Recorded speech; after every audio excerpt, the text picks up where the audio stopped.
Hello and welcome to the Women's Football Show that we'll be bringing you every month, reviewing how the women's team have been getting on.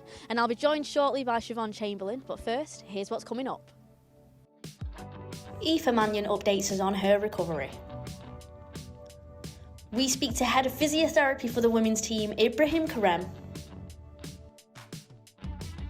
Maria Torres-Dottir chats to us about her degree. Nikita Parris discusses the importance of Black History Month. And we get the lowdown on Hayley Ladd.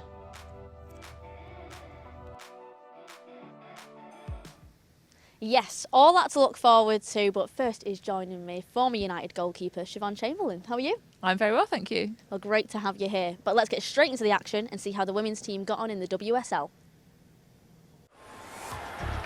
A delicious cross whipped in from the right-hand side, brilliantly guided into the bottom right-hand corner by Ella Toone to put United a goal to the good. A fantastic ball from Lucy Staniforth set Leah Galton on her way, who unselfishly cut it back to Toone to make it 2-0.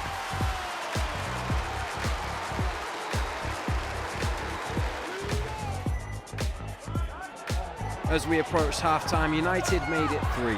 And this time it was Ella Toone who returned the favour for Leah Galton, who made no mistake of finding the back of the net.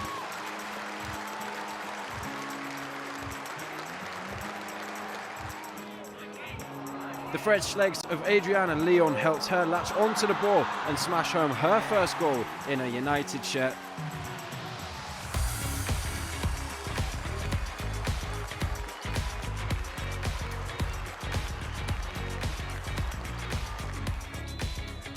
Katie Zellam's delightful cross from a free kick found the head of Nikita Parris just outside the 6-yard box to put United ahead and for Nikita Parris to score her first WSL goal.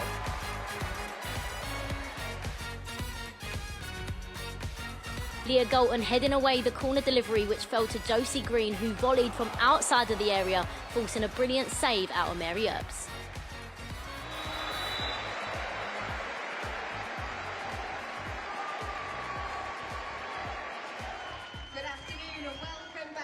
Walton Hall Park Stadium for today's Barclays FA Women's Super League match between Everton and Manchester United women.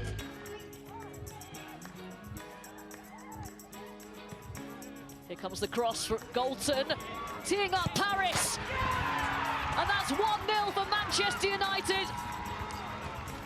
Nikita Parris with back-to-back goals for her new club. Bit of space here though for Leah Galton. Lovely feet, Galton still going. Lovely goal.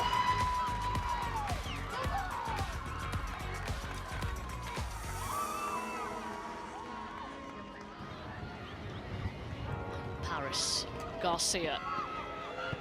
Chance, and the third goal, Hayley Ladd.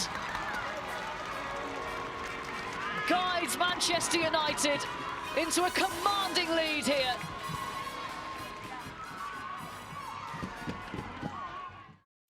Yes, it's been a great WSL campaign this month. Now, Siobhan, what have you made of it? It's been brilliant, hasn't it? I don't think you could have written the script any better if you'd have tried. You're scoring goals, keeping clean sheets.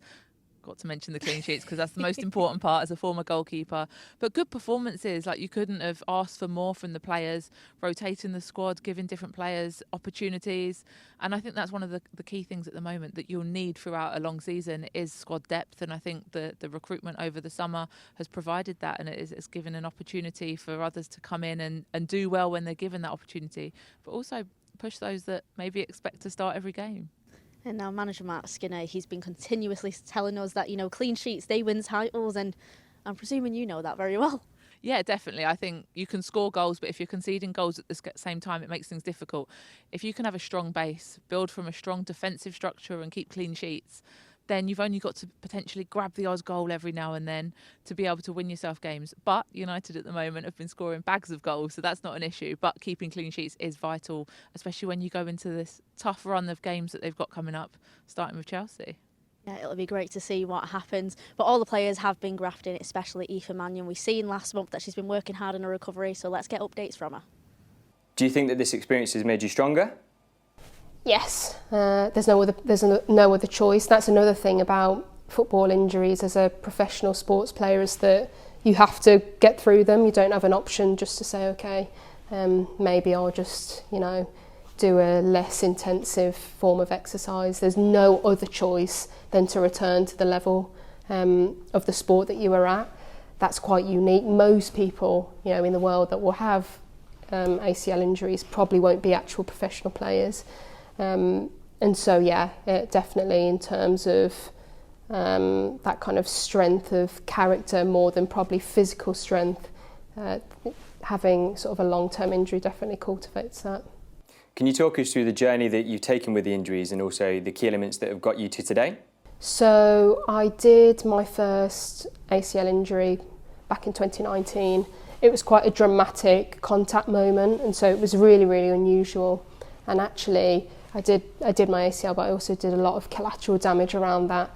And from the day that I got injured until I returned, it was about 15 months. So it was a really, really long time. It was really drawn out. We had the COVID experience, which was obviously really unsettling for everybody. And what that meant in the football world was obviously we weren't in the training ground. So a large portion of my rehab was at home. The rehab was long. It was very, very draining. I think I didn't get the rub of the green in the way that potentially I've had it this time. And so I felt very weathered by the time that I got back. This time, however, it seems to be going really well. I'm feeling energised, I'm feeling competitive, I'm getting itchy feet, I'm asking the physio how long. And so it's just kind of almost two different injuries, even though they're both called ACLs. And I'm happy that it, this time feels like the good or the better experience of the two rather than last time. So it's been a long process, but there's been lots of things going on in them in terms of, the individual experiences. And I'm really, really excited to sort of be nearing the end. I can kind of see the light at the end of the tunnel at the moment, and hopefully be able to close the door on it at some point. So now joining me is Head of Physiotherapy for the women's team, Ibrahim Karem. How are you? Good, thank you. How are you? I'm all right, thank you. Now, thanks for joining us. We're in the gym for the women's team. Now, talk to me about what it's been like this season. Have you been enjoying it so far? Yeah, it's been incredible. I think since I've arrived, it's been really, really cool journey so far. Where we are now as a team, I think, is a great place in terms of how we all link up with like coaches and medical and performance and media and analysis. So couldn't ask for more in terms of the team. And now you have been working hard. We've got Millie Turner back on the pitch, but we've also got Aoife Mannion going through the rehabilitation process. What's it been like for you? Yeah, it's been incredible with both those athletes. I think Millie was a joy to work with, great fun, really hard worker, professional, motivated. And I think Aoife is exactly the same. She's really motivated, driven, asks great questions, does the extras, doesn't need to be pushed at all. She sort of like motivates herself really. So both athletes have been class to work with. And what has been the ACL injury like? What's it been like kind of getting them back on the pitch? Because it's a longer process, isn't it? Yeah, I think we try to break it down into mini goals. So when you think of 9 to 12 months, it sounds like a long time, but I think when you break it down into our 6 phases of ACL rehab we have at this club, we've got phase 0 to phase 6. Each of those phases has objective criteria to progress and tests and clinical markers of progress. So the athlete can see they've got to tick that box and that box and that box. So it doesn't seem like they're just waiting for time to pass. They've got to actually work hard to achieve the box tick or the exit criteria. So I think when you break it down, it's easy. When you think of it big picture, it can be daunting for an athlete, but we frame it that way. We frame it in terms of a performance here. We're trying to get them coming back better, faster, stronger, ideally fitter. Not always the case. Sometimes they don't always achieve that, but that's always the goal, and we try to make sure they come back as well as they can do. And I guess people don't realise how much more effort has to go into women's football than the men's, because they're a lot more at risk of ACL injuries with wider hips and things, and you've got to put that into account. Yeah, I think there's a few factors. Obviously, sometimes the staffing is different to men's staffing. Obviously, you work with a lesser resourced budget. Sometimes you're stretched to have a breadth of expertise rather than a sort of a specialism. But I think that's obviously got its joys as well. Having inputs into a lot of different areas is quite a fun thing to be involved with. And with females specifically, you're right. I think obviously predisposition with wider hips and factors like proprioceptive factors and motor control and things we've found just being in the environment for a year with regards to core control and core strength is definitely something we're aware of and we're trying to address for sure. And then as well as the physical demands and wanting to look after that, but mentally you've got to look after players too and make sure they're with it, because you've got to make sure they give the rehab programme the absolute best they can possibly give, but 100%. To get back on the pitch too. Yeah, 100%. I think the mental side's the biggest side, and it's probably the least looked into or the least appreciated. But if you haven't got somebody's headspace, or they're demotivated or stressed, or they're not clear about the plan, or they don't trust you, is a big one. I think it's hard to get the results that you look for. So yeah, the mental side we try to work on really well, I think, at Man United, and we make sure the athlete is the centre of our focus. Every choice we make is based on their well-being and their welfare, and we include them in the process. And we have the original ACL meeting with Aoife and with Millie. We show them the plan, we get their input, we get all their questions answered, and as we go through, make sure it's an open dialogue with how they feel, and yeah, it's a two-way street, definitely. And now I know that all of us and the fans can't wait to see Aoife back on the pitch as well, because we were so excited when we see Millie, so we'll be hoping to see her soon. How far is her progression? Yeah, so she's in the end of her phase 4, we call it. So she started her perturbation, which is sort of contact and being pushed, 1v1s, tackling. So we're trying to get her confident and ticking all those criteria on the pitch together. We have another sort of 4 weeks of our last phase with Aoife and I in isolation. Then she goes into training with sort of modifications. She does outside of drills to begin with, and then on the inside of drills, and then she starts doing the games. So we're hoping to get some under 23s matches over December. Fingers crossed, pending everything goes really well between now and then we're aiming for sort of end of January to make her WSL first game again. Well, we will keep everything crossed for that. Well, thank you very much for joining me. We can't wait to see it. But now we've seen all the league action, but let's take a look at how the girls have got on in the Continental Cup. As Manchester United burst forward now from midfield, Paris is providing the option. Here she is now, Nikita Paris, wonderful finish. That is an absolutely terrific goal, and it's her first in a Manchester United shirt. Exactly what she needed, and exactly what Manchester United needed.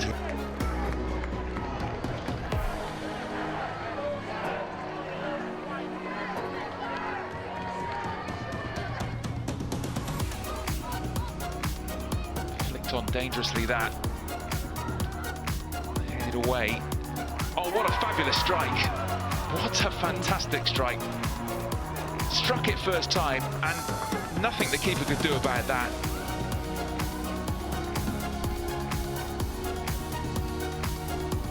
All over the top. Thomas was that handball.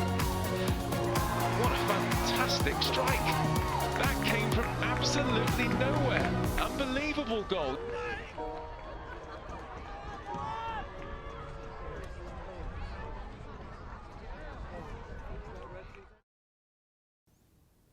Yeah, so our Conti Cup campaign there for this month now hasn't been the best of results, but do you think there's some positives to take from it? You've always got to take positives from something. I think there's not as many as you'd want to get from the Conti Cup at the moment, but there's still time. And I think it's important that you can rotate your squad and give players minutes, but they've got a point to prove as well. They want to go out there and put on good performances and get the wins. The Durham result's probably more frustrating than the Villa result. And yeah, it's a tough place to go. But with the quality that we've got, it should have been enough to get the result over the line. So that there's things that they'll go away and they'll review, I'm sure, looking at analysing as a former player. If you lose a game that especially if you shouldn't have lost it, you'll go away and you'll beat yourself up about it. You'll keep watching, you'll keep reviewing, you'll be looking for what you can do better, how you can improve, and that's the biggest thing, learning from it. I guess if you're making some mistakes, you'd rather have it, especially with how strong our league campaign's going at the minute, you'd rather have it in the Conti Cup, would you say? You would, but I think for those players that have potentially been given that opportunity in the Conti Cup, that's not where they want to. They don't want to be making any mistakes. But it's tough when you're not playing as many games regularly to kind of try and find your flow. But yes, you want to be keeping that pristine record in the WSL. So yes, Conti Cup is definitely a preference right now. Now, we have been speaking to Maria Torres-Dottir about what she's been up to off the pitch. So Maria, how are you doing? Yeah, I'm good, thank you. That's good to hear. Now, we're having a bit of a wander in Carrington, but we want to find out a little bit more about you. But first of all, congratulations. You've just graduated MBA. Talk to us about it. Well, thank you. I'm just so happy and proud. It's such a big achievement for me, and just feel 100 kilo lighter now to have submitted it and been graduated, so it's nice. It's funny that you mentioned weight off your shoulders, because we just spoke to Mark before and he said, you bet you feel like you got weight off your shoulders. No, yeah, it is. It's been tough. The last 3 months have been really tough with Euros, the Master, coming back in pre-season. So it's been a lot for me. So I'm glad it's done. Now the fans, they've been curious what course it is, why you chose it. Can you tell us about it? So it's a Master in Business Administration. To be honest, I would never choose it if I don't know how to explain it, but when I was in Chelsea we got this opportunity. So I jumped on it and thought, why not? And here I am, and I'm so grateful. And now me and you were having a chat in Toulouse when you were doing your interviews for it. Yeah. You're talking about media too in sports, and it was quite kind of nice trying to still connect it to on the pitch, things that are going on. Oh yeah, definitely I can. So it is really helpful, and also like looking forward, would be interesting to work in an environment like this. It is. And now, how have you been finding the season so far? Yeah, good. It's been a great start, and hopefully it continues. So with this degree, what are you going to do with it now? Oh, it's a really good question. I mean, the day I finish football, it is really good to have a backup plan. So we'll see what I will end up with, but at least I've got a degree, and I've got a backup plan. And I don't think it gets spoken enough about, really. We always hear about, academy footballers, here's your plan B, if football isn't your thing. But for those players that have been playing senior football, like week in, week out, what do they do when they are finished with it? And it's nice to know that you're already getting yourself prepared. You're well ahead of the game. Yeah, no, I know. It is. I think it's really important, and also like showing young kids that it is. You can do both. You can graduate. You can play football. It is tough and challenging, but it's so worth it in the end. Like, you never know with football, with injuries, and whenever you finish it, like, it is good to have something to go back to. It's really nice to hear how important education is to you, especially manager Mark. He was a teacher, and education's really important. So what's been his take on it as you've been doing this on the side? No, they've been supportive, and they obviously know how hard it is, and it is challenging. Like, your head is full of, you have to perform on the pitch, but also when you get back you have to perform in school wise. So to be honest, this has been the biggest challenge, combining these two things. So but as I said, it's so worth it. Now I feel so good now.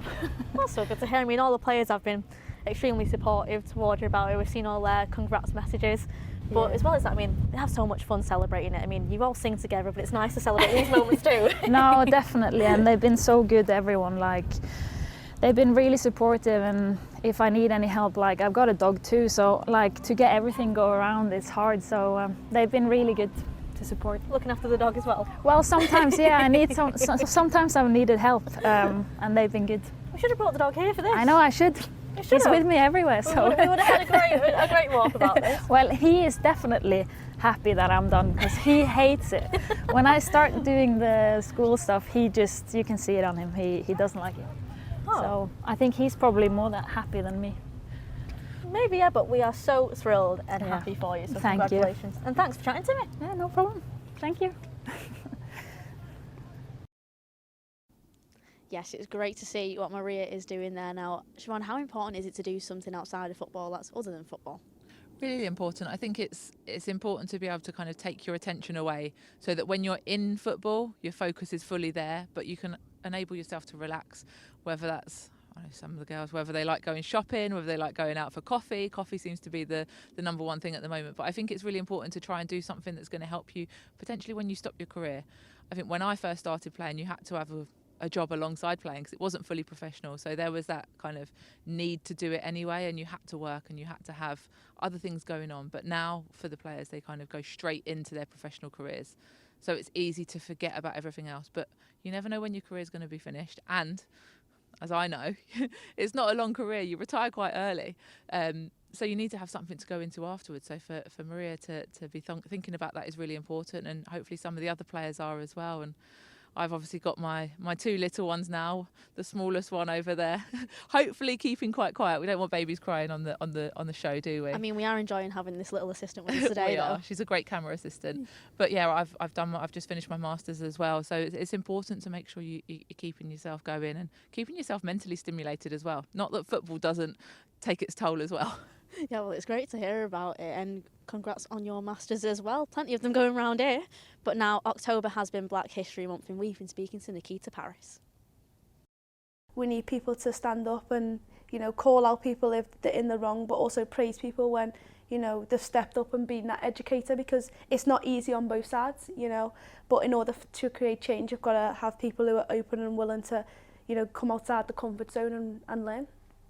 And then you spoke about these role models that you have, but you are a role model yourself now to these young people, and what an achievement that is. Do you look back and think it's amazing to see you in this position now that you can affect and embrace the change?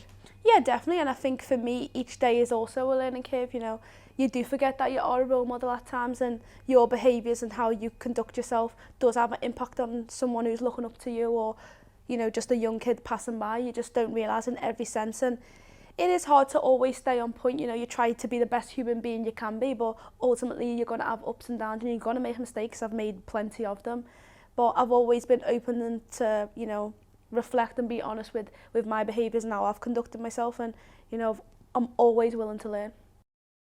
Yes, it's so important, isn't it, Siobhan, that, you know, all these players realise that they're role models and speak out about it, as well as what Nikita Parris has done. Yeah, definitely. And Nikita's a really good person for that. She's confident in what she says. She knows what she believes in. She's got great values. She's a brilliant person as well as a brilliant player. I've been fortunate enough to play with her at England for a long time, and it's great to see her at Manchester United and speaking about important things that need to be recognised in society. Yes, and now we're going to speak about Hayley Ladd, who we'll hear from very shortly. Now, what have you made of her performances over the past month? You know, a lot of the fans love her. She's always quite a quiet, calm character, though, isn't she? She is. She's a great character. I think she's brilliant when she's on the pitch. She's brilliant off the pitch. She's one of those people that kind of just gets on with her job, doesn't make too much of a fuss about anything. And yeah, the performances, it doesn't surprise me. I think some people are like, oh, Hayley Ladd's been playing brilliantly. Hayley Ladd always plays brilliantly. She just kind of goes under the radar a little bit. Consistent. So, yeah, consistent, but brilliantly consistent for club and for country. And the performances she's been putting in have been great, and it's nice to see her get a cheeky little goal as well. It is, so let's get the lowdown on Ladd. Hayley, first of all, it's great to speak to you. You can see the big smile on your face. Does that reflect how it's been these past couple of weeks? Yeah, I think so. I think we're in a good stage of our season. I think we're progressing well as a team, and yeah, we've coming off the back of some good league form. So, no, all good at the moment. Well, speaking of that league form, it's 5 wins in your opening 5 matches, 14 goals scored, 0 conceded, and top of the table. It's a great way to start. Yeah, no, it is really pleasing. I think we as a team try and take each game as it comes, but you know, there's no kind of shame in us reflecting and being proud of that progress over the last 5 games. I think this league is so competitive that every game is really tough. It's, you know, especially away games as well. There's all sorts of different things that you can face. So I think, yeah, we're really pleased with our progress so far, but yeah, we're not satisfied. We want to keep pushing and keep getting more. And just looking at the goals you have scored, it's 10 different goal scorers. How important is that to have players all across the pitch providing goals such as yourself at the weekend? Yeah, no, it's brilliant that everyone's contributing to the goals. I think it shows our strength across the whole squad, and shows that everyone's got a different part to play, and that's really key to us being really strong as a team. And you mentioned that it's a tough league, and we've seen some surprising results early on in the season. Some teams beating some other teams maybe didn't expect. But as a Manchester United player, do you look at these results, or is it all about focusing on the next game for you, getting the 3 points and just continuing in that vein? Yeah, to be honest, I think for myself, I feel like last year I caught myself looking at the table, and where, you know, I'm quite disciplined with kind of trying to stay focused. So I think this year I am really trying to, on a personal note, just try and concentrate on the next game, and therefore maybe enjoy each game a little bit more as well. If we just shift focus onto the Conti Cup, something you've been captain in the games. They've been a tough couple of games so far, but there's still 2 games to go. Yeah, no, I think we've obviously changed and maybe altered things slightly, and yeah, unfortunately haven't had the results that we wanted, but I think we've kind of looked at it as those Conti Cup games were tests, and if we keep our league form good, then hopefully we won't need any tests in the league, you know, to really learn from. I think those games did maybe give us a little bit of a, I don't know, an awakening to, you know, what threats teams can pose against us. So no, we want to keep kind of eyeing up the Conti Cup as a really key cup that we want to dominate in, and hopefully we can still do that within the group. But yeah, we're happy with where we are. So as you can see, it's been a pretty decent month then, hasn't it? It most definitely has. Couldn't have gone better if they'd tried. I mean, it has been great to see, and especially, you know, that confidence that they'll gain from this month. It's so important with the next few games. It is, and the games that they've played so far, the games that they've won, yes, they've been brilliant performances. I don't want to take anything away from that, but they're games that on paper you'd look at them and you'd say, yes, these are games that we should be winning. They've put in good performances, got clean sheets, got lots of goals, but it's the games coming up now, the Chelsea, the Arsenal, the Manchester City. The ones the fans are excited for. The ones the fans are excited for. I'm excited for them as well, and I'm sure the players are, but they're the ones that are going to determine how successful the season is going to be, and that starts this weekend, doesn't it? It does, and I'm very looking forward to it now. And thank you so much for joining me today. No but worries. Now that is it for the Women's Football Show. But good luck to the women's team for their upcoming fixtures this month, and we'll see you next time.